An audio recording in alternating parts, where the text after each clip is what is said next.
Pemirsa, sekilas informasi seputar Sulawesi Selatan kini kami hadirkan untuk Anda dalam Satu Sulsel.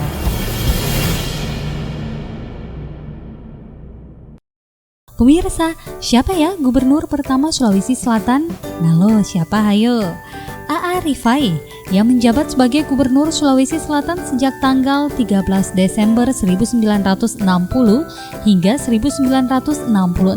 A.A. Rifai merupakan seorang militer TNI Angkatan Laut. Sangat sedikit informasi yang bisa didapatkan mengenai A.A. Rifai.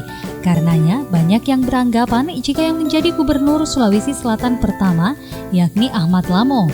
Padahal A.A. Rifai lah yang merupakan gubernur pertama Sulawesi Selatan. Ahmad Lamo sendiri baru menjabat sebagai gubernur Sulsel di tahun 1966 setelah masa jabatan A.A. Rifai berakhir. Yang menjabat sebagai gubernur Sulsel cukup lama yakni 11 tahun hingga 13 Desember 1978.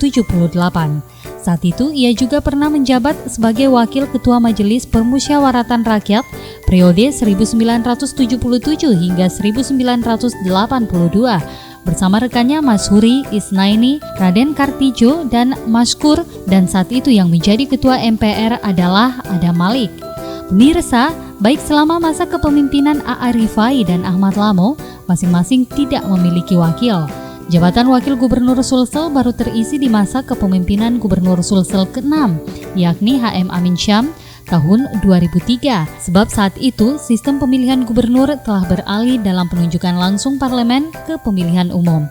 Saat itu wakil gubernur Sulsel dijabat oleh Syahrul Yassin Limpo dan 5 tahun berikutnya menjabat sebagai gubernur Sulsel ke-7 selama 2 periode dari tahun 2008 hingga 2018.